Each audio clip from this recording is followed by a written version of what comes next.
Hello friends, welcome to this video. आज हम लोग इस वीडियो में 10 इंपॉर्टेंट जीके क्वेश्चन के बारे में बात करेंगे, जो कि दिल्ली पुलिस जो 2020 में एग्ज़ाम हुआ था कांस्टेबल का, उसमें ये सारे क्वेश्चन पूछे गए थे। तो चलिए बिना देर किए शुरू करते हैं हम। पहला क्वेश्चन है, ब्रह्मांड में सर्वाधिक मात्रा में पाया जाने वाला तत्व कौन सा है? तो इसके ऑप्शंस थे नाइट्रोजन, कार्बन डाइऑक्साइड, हाइड्रोजन या फिर ऑक्सीजन। तो करेक्ट आंसर है इसका ऑप्शन नंबर सी, यानी जो ब्रह्मांड है उसमें सबसे ज़्यादा मात्रा में हाइड्रोजन तत्व पाया जाता है। अच्छा, ये पूछा जाए कि वायुमंडल में सबसे ज़्यादा पाया जाने वाला तत्व कौन सा है, तो नाइट्रोजन है। और पृथ्वी की सतह पे सबसे ज़्यादा पाया जाने वाला तत्व कौन सा है, तो वो ऑक्सीजन है। देखिए, ब्रह्मांड में सबसे ज़्यादा पाया जाता है हाइड्रोजन, वायुमंडल में हमारे पाया जाता है नाइट्रोजन, और जो पृथ्वी की सतह है उस पर पाया जाता है सर्वाधिक मात्रा में ऑक्सीजन। अगला क्वेश्चन देखते हैं, एडीबी की स्थापना किस वर्ष हुई थी? यानी जो एशियन डेवलपमेंट बैंक है उसकी स्थापना कब हुई थी? तो ऑप्शंस थे इसके 1957, 1966, 1965, 1978। तो करेक्ट आंसर है इसका ऑप्शन नंबर बी, यानी 1966 में। और इसका हेडक्वार्टर यानी मुख्यालय है मनीला, फिलीपींस में। इसकी स्थापना हुई थी 19 दिसंबर 1966 को। हेडक्वार्टर है मनीला में। और इसके वर्तमान में जो अध्यक्ष हैं वो हैं मसत्सुगुहु अशोकावा, और जो इसके पहले अध्यक्ष थे एडीबी के वो थे ताकेशी वतनबे। अच्छा, एक वर्ल्ड बैंक है। वर्ल्ड बैंक की जो स्थापना हुई थी वो हुई थी जुलाई 1944 में, और इसका हेडक्वार्टर है वाशिंगटन डीसी में। एडीबी का हेडक्वार्टर है मनीला, फिलीपींस में, और वर्ल्ड बैंक का हेडक्वार्टर है यानी मुख्यालय है वाशिंगटन डीसी में। अगला क्वेश्चन है, नेपाल का नया संविधान किस वर्ष अपनाया गया था? तो इसके ऑप्शंस हैं 2015 में, 2019, 2014 या 2013।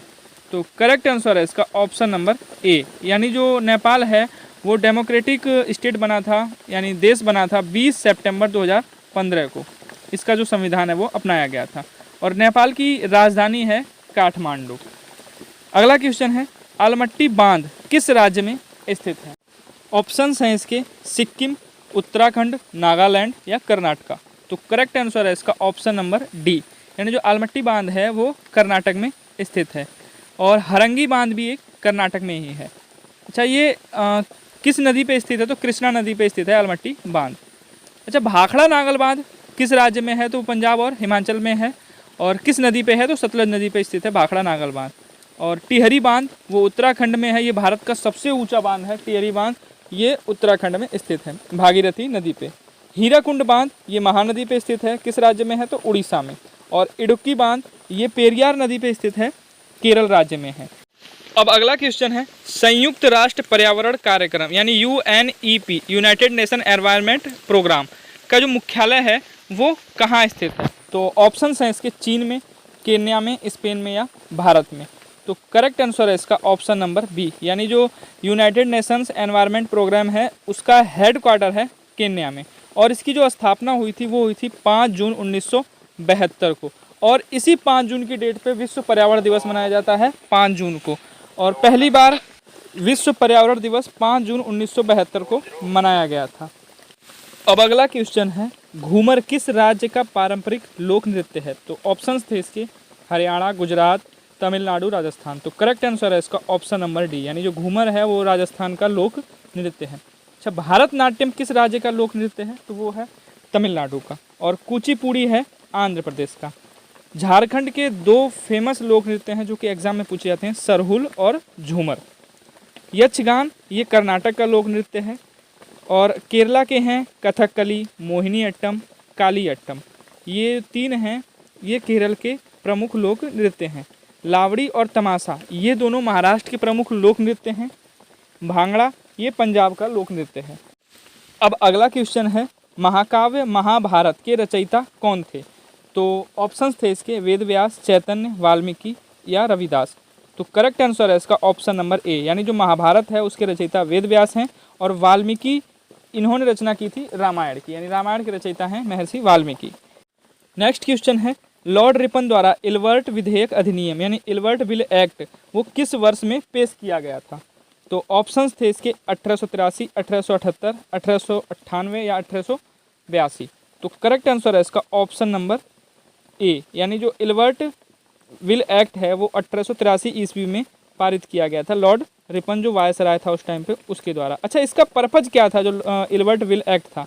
इसका पर्पज ये था जो भारतीय न्यायाधीश थे यानी जो इंडियन जज थे उनको यूरोपियन अपराधियों के मुकदमे का सुनने का अधिकार दिया गया था। यानी जो भारतीय जज हैं वो अंग्रेज जो अपराधी है उसका मुकदमा सुन सकते हैं, उस पर फैसला दे सकते हैं। लॉर्ड रिपन की परिषद का जो विधि सदस्य था इल्बर्ट, उसने ही इस विधेयक को पारित किया था, इसीलिए उसके नाम पे इल्बर्ट बिल एक्ट इस विधेयक का नाम रखा गया था। नेक्स्ट क्वेश्चन है, महात्मा गांधी और उनके स्वयं सेवकों द्वारा दांडी मार्च जो पद यात्रा थी वो कितने दिन तक चली थी? तो ऑप्शंस थे इसके 11 दिन, 31 दिन, 15 दिन या 24 दिन। तो करेक्ट आंसर है इसका ऑप्शन नंबर डी यानी 24 दिन तक चली थी। 12 मार्च 1930 से 5 अप्रैल 1930 तक 241 मील की दूरी थी जो 24 दिन में तय की थी।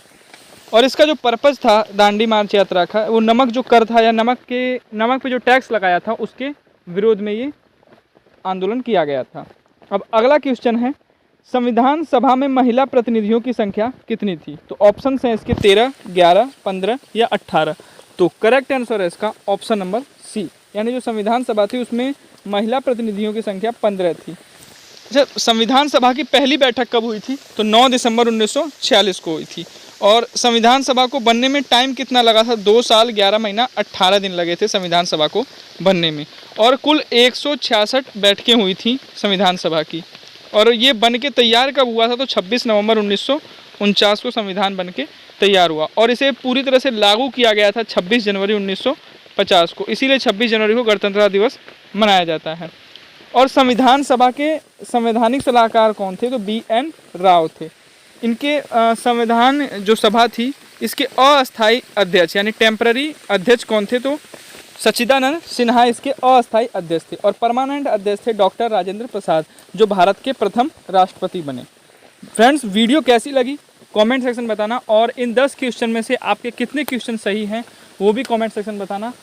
अगर आप किसी कॉम्पिटिटिव एग्जाम की तैयारी करते हो तो हमारे चैनल को सब्सक्राइब कर लें और इसे अपने स्टडी ग्रुप में ज़्यादा से ज़्यादा शेयर करें। Thanks for watching.